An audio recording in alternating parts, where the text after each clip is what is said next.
প্রিয় দর্শক মন্ডলী, ফ্রিডম টিভির রাত 13টার কানজালা কালা টকজাল মিষ্টি সতে আন্নাগো লগে আসি আই সং বাক্কাসাল ইবনে কুদ্দুস আলীর 5 নাম্বার ফুট কেরামত আলী। যদি আপনারা দেখতে পাইতেছেন আঙ্গ এখানে উপস্থিত আছে আঙ্গ দুই বিশিষ্ট গেস্ট। প্রথমে আন্নাগো লগে পরিচয় করা দিয়ে আঙ্গ বিশিষ্ট শিল্পপতি জনাব আব্দুল আলী। ও ভাই ঘুমাই না এখানে ঘুরাও যাই হোক। তারপরে আপনারা দেখতে বাই বহে করে। তারপরে দর্শক মন্ডলী আপনারা দেখতে পাইতে আছেন আঙ্গ লগে উপস্থিত আছে জঙ্গলের মিস্টার আলী কুলি খান।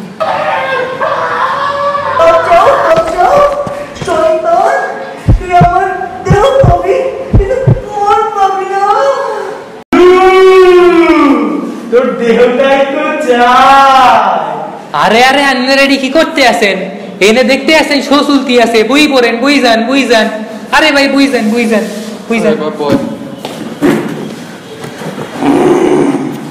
দর্শক মন্ডলী আপনারা দেখতে পাইতে আছেন আঙ্গ দুই হারিয়ে যাওয়া গেস্ট ফেরত আয়া পড়ছে। প্রথমেই দেখতে আছেন এই যে এখানে অবস্থিত আছে জনাব মিস্টার হরিণ এবং আমার বাম পক্ষে অবস্থিত আছে মিস্টার বাঘ মামা। দর্শক মন্ডলী আজকে আমাকে শুয়ের মূল বিষয় হইল গিয়া সুন্দরবন রক্ষা নয়তো পক্ষা। যাই হোক, আপনাকে যদি এই বিষয়ে কোনো ধরনের প্রশ্ন থাকে স্ক্রিনের তল দিয়ে কিন্তু নাম্বার চাইতে আছে, আপনারা এখনই কল করেন। আর দেখেন আমাকেও কিন্তু এই যে বিশেষজ্ঞরা আপনাকেও কিন্তু এই বিষয়ে যত ধরনের সাহায্য করা দরকার এরা কিন্তু সাহায্য করায় আছে আপনারা।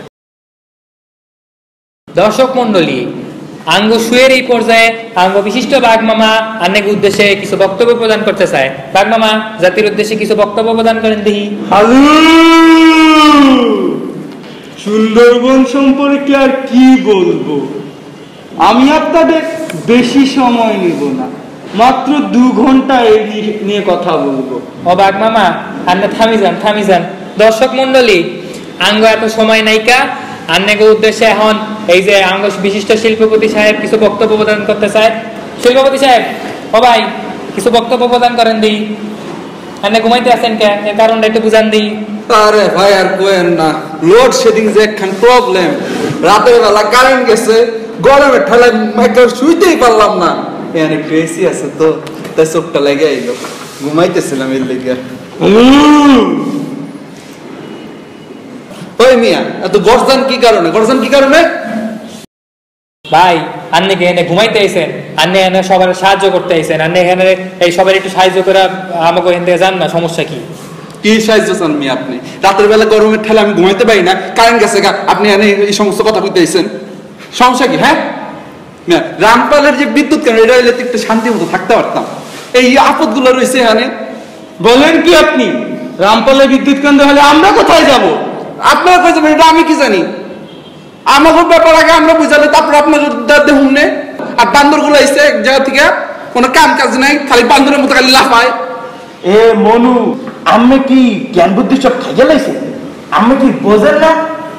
মানুষ জাতি না থাকলে আমরা কমতে আইছেন। বিজ্ঞানীরা মগর লইয়া গবেষণা করিয়া আবিষ্কার করছে যে মানুষ জাতি বর্তমান যেটা আছে এটা মগরতে নাইছে। আমরা এটা বোঝেন না কা? আর আমনে মগর লইয়া এত কথা কম কা?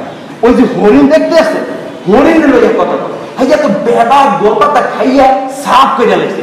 মুখ সামনে কথা বলো, তোমাদের মতো তো গাছের লাফিয়ে কলা খেয়ে গাছের জীবন ছাড়া বলে কই না, আর কচকচ করে শব্দ দূষণ করে না।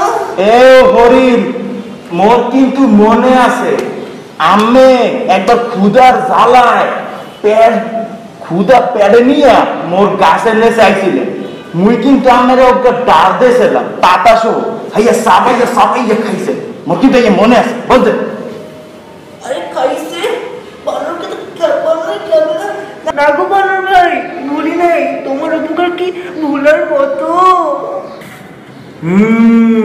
বুঝতে হইবে মোরা বানর জাতি। দর্শক মন্ডলী এই পর্যায়ে আমরা এখন ফোন রিসিভ করব, এরপরে আমরা আবার পর্বে ফিরে আসব। হ্যালো, কে কইতে আছেন? হ্যাঁ আমি বলছি ফরিদপুর থেকে মোহাম্মদ আলী।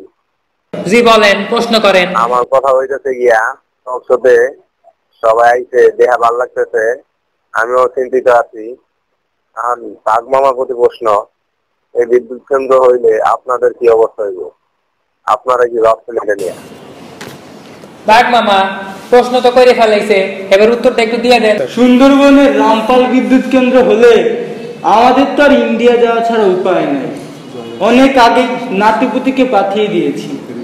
কেবলমাত্র দেশপ্রেমের জন্য এই বাংলাদেশে আছি। তবে আমি সুন্দরবনের বাঘ, আমি এই বনের রাজা। 1971 সালে পাকিস্তান হানাদার বাহিনীকে সুন্দরবনে ঢুকতে দেয়নি। এবারও মানুষ কিভাবে বিদ্যুৎ কেন্দ্র করে সেটা আমি দেখে নেব। হ্যালো ভাই থামেন থামেন। দর্শক মন্ডলী, এই পর্যায়ে আমি আজগর সাহেবের কাছে একখান প্রশ্ন করব। আজগর ভাই, আপনি একটু বলেন দেখি, আপনি এত টিয়া পয়সার মালিক কেমনে হইলেন? আরে কি যে কোন ভাই, এই যে সুন্দরবনে এত সুন্দর সুন্দর গাছ রয়েছে, ঠিক আছে, সুন্দর যেমন গাছ তেমন দামও তো এরকম। যে গাছগুলো আছে এটি কাটছি, কাটা বিক্রি করছি, বিক্রি করে তো আমার অর্ধেক সম্পত্তি আমি বানাই লেছি। তারপরে এই যে একজন ভাই রয়েছে বাঘ, আমার পাশে একখান হরিণ, এগুলো চামড়াগুলা তো দাম তো দেশ বিদেশে অনেক বেশি, বুঝলেন না? এগুলো বেচে আমি কিন্তু একটু টাকা পয়সা কামাইছি। তোরে আজকে আমি খাইতে গেলাম। আস্তে আস্তে আস্তে বাঘ মামা বোঝাইতে হবে, মানুষ তো বোঝেন নাকি? আগে তো মানুষ করে বোঝাইতে হবে তাদের অপকর্মটা কি পরিমাণে বাড়তে আছে। কারণ তারপরে যদি না বোঝাই তারপরে কেমন দেবে, তাকে তো মাথা গিলু নাই কোনো। বুঝাইতে আইছে আমারে, বান্দর বুঝাইবো মানুষেরে।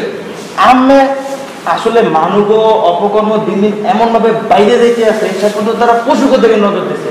আর কি কমু, আগে নিজে করে ঠিক করে তারপরে মগরে ঠিক করতে গেলে কি করেন আপনারা? আইছে সুন্দরবনের এখানে ব্যাপার লয়া। এই বেটা, সুন্দরবনে কি আছে রে? কি আছে সুন্দরবনে? তোরা থাইকা থাইকা তো সুন্দরবন কি সুন্দর বানাইতেছ? সুন্দরবন মানে আরো বেশি। আমি বসতে আছেন না, সুন্দরবনে যে কত কিছু আছে কি মানে আপনারা ভাই থাম, সুন্দরবনে তোমাকে থাকাচ্ছে একখান বিদ্যুৎ কেন্দ্র হইলে ভালো হয়। আমরা কই যাব? আমরা কি দেশি গল্প খেতে পারবো না? আমরা কি দেশকে আর দেখতেই পারবো না? এই থাম, আইসে উনি গোলপাতা খাওয়াওয়ালা। বাকি যেগুলা রয়েছে এগুলা আস্তে করে ঘাট ধরে গিয়ে তো ইন্ডিয়াতে পাঠাই দেবো। গেছেই গা তো অলরেডি অনেকগুলাই। এই যে একখান বয়ে রয়েছে 14 গোষ্ঠী তো আগেই গেছে গা, বয়ে থেকে লাভটা কি জায়গা? আর তুই বাবা এমনি তো দেখতে সুন্দর আছো, এখন তো ফ্ল্যাট টেট হইতেছে, তোমাকে নয় শোপিস হিসেবে হয়তো মনে হয় খাঁচার মধ্যে। এই যে হরিণ আর বাঘের জায়গা তো ঠিক করছে, মগটা কমবে বাবা। ওই শোনো, এবার তোমার কথায় আহি, ঠিক আছে?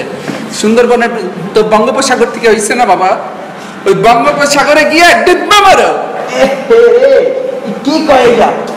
আমি কিন্তু দেখছেন অনেকদিন মানুষের গোস্ত খাই না, এবার একটু খাইয়া লই তোরে আজকে। দর্শক মন্ডলী, এই পর্যায়ে আমাকে সুয়ের স্থগিত ঘোষণা করা হইল। পরবর্তীতে দ্বিতীয় ধাপে আমরা আবার আইসা পড়বো। ধন্যবাদ সকলরে, ধন্যবাদ।